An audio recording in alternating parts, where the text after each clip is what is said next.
O preço dos combustíveis é algo que interfere diretamente na economia no Brasil. Um reajuste, por exemplo, vai pesar no seu bolso e no meu também. Mas por que a gasolina anda tão cara assim? De quem é a culpa?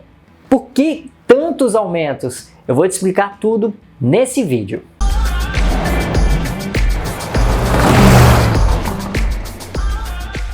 O preço dos combustíveis talvez seja um dos principais termômetros da economia brasileira, até porque no Brasil o principal sistema de escoamento de produção é o rodoviário. E isso inclusive vem desde a época do governo JK, que com aquela política de crescer 50 anos em 5, incentivou a indústria automotiva nacional. Com isso, houve também um incentivo para um aumento de rodovias aqui no Brasil. Esses dois incentivos faziam parte daquele plano de metas de Juscelino Kubitschek e foram cruciais para que o transporte rodoviário se tornasse o principal meio aqui no Brasil, algo que se mantém até hoje. E essa dependência do sistema rodoviário acaba interferindo muito na vida dos brasileiros, até porque se há um reajuste é basicamente um efeito dominó. Se há um reajuste nos combustíveis, o frete vai ficar mais caro. E se o frete ficar mais caro, isso vai fazer com que o produto chegue ao supermercado, por exemplo, e fique mais caro para o consumidor. No final, acaba pesando no bolso de todo mundo. E nessa história, não só os produtos vão encarecer, vai pesar no bolso brasileiro que usa o carro para ir para o trabalho, por exemplo. E imagina só a situação dos motoristas de aplicativo e de taxistas. Pois é, esses aí estão numa situação bastante complicada. E é justamente sobre essa questão de pesar tanto no bolso dos brasileiros que a gente vai falar nesse vídeo. Então já vai deixando aquele like, que é muito importante para ajudar esse vídeo aqui a chegar a outras pessoas que também querem saber as mesmas coisas que você vai descobrir aqui nesse vídeo. E essa questão dos combustíveis ela tem afetado tanto os brasileiros que o presidente da Associação dos Motoristas de Aplicativos de São Paulo deu uma declaração à BBC e falou que cerca de 25% dos motoristas registrados deixaram de fazer corridas pelos aplicativos. E isso é algo bastante recente. De acordo com o presidente da MASP, no início de 2020 eram 120 mil motoristas cadastrados. Agora, em agosto de 2021, esse número desceu para 90 mil. Só que muita gente não sabe que aquele valor que a gente vê na bomba de combustível quando vai abastecer não foi simplesmente um número que saiu da cabeça do gerente. Olha, tem muito gerente de posto aí que acaba pensando igual, viu? Será que é coincidência? Pois é, até aquele valor por litro que a gente vê na bomba de combustível, muita coisa rolou para que aquele fosse o preço decidido. Pois é, inclusive eu já quero saber uma coisa, quanto é que está o preço da gasolina aí na sua cidade? Comenta aqui embaixo, fala qual a sua cidade e quanto que está custando o preço do combustível aí. Pois é, agora que você já comentou aqui embaixo o preço do combustível aí na sua cidade, eu vou te explicar o que rola até esse preço ter sido definido. O que eu posso te adiantar é que são vários e vários custos. O primeiro deles é a realização da Petrobras, basicamente o custo da produção de combustível da Petrobras, que é de 31%. Em seguida, vem os impostos. São 10% de impostos federais, que são PIS, COFINS e CID, e 28% de ICMS, que é o Imposto sobre Circulação de Mercadorias e Serviços, que é um imposto estadual. Como a gasolina brasileira tem a adição de etanol, também entra o custo do etanol aí. 27,5% da nossa gasolina leva etanol. Isso vem desde 2015. Anteriormente, antes de 2015, eram 25% de etanol na gasolina. E aí, em seguida, aparecem os custos de distribuição, até porque essa gasolina ela precisa chegar nos postos de combustíveis.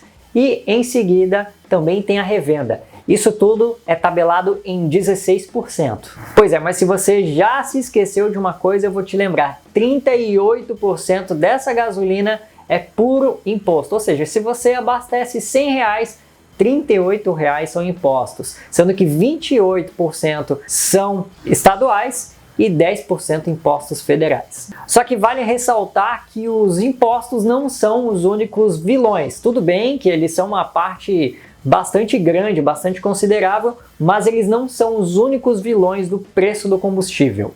Tem uma questão muito importante aí. Em 1997, acabou o monopólio de exploração do petróleo aqui no Brasil que antes pertencia à Petrobras. Sim, basicamente a Petrobras já foi por bastante tempo a única empresa permitida a explorar petróleo aqui no Brasil. Ou seja, na época o governo tinha o controle total da estatal e dos preços do combustível. Mas esse cenário mudou e atualmente várias empresas exploram petróleo aqui no Brasil, mas tem um problema que está no refino do petróleo.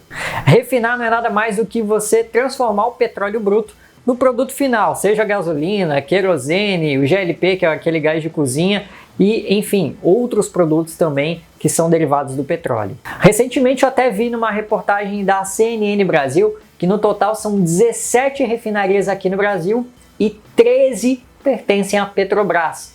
Essas 13 produzem 98% de todo o petróleo refinado que é feito aqui no Brasil. Basicamente fica tudo na mão de uma só empresa. Aí você deve estar se perguntando, tá, mas e por que não tem mais concorrentes para refinar o petróleo aqui no Brasil?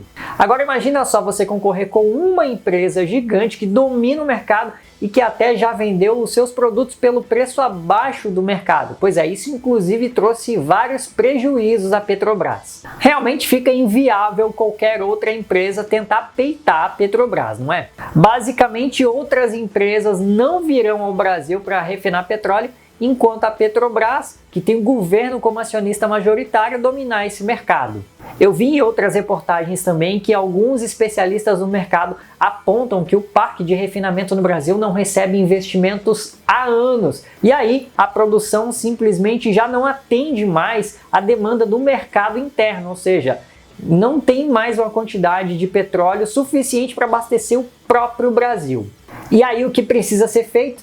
Você acaba importando combustível para conseguir atender a demanda interna, ou seja, a demanda do próprio país. Sem contar também que existem algumas outras questões que podem encarecer o preço final dos combustíveis. Entre elas a cotação do dólar, tragédias e até questões ambientais. Também tem fatores geopolíticos, como guerras, conflitos em algumas áreas que produzem bastante petróleo, mas apresentam uma grande instabilidade política, como por exemplo o Irã e a Venezuela. Isso aí acaba afetando o preço do petróleo, principalmente quando o governo desses países acabam tomando algumas ações inesperadas. Também tem as reuniões da OPEP, que é a Organização dos Países Exportadores de Petróleo, que podem definir a quantidade de petróleo a ser produzido. Se eles definirem por uma menor quantidade, isso gera escassez, e escassez, consequentemente, gera um aumento dos preços.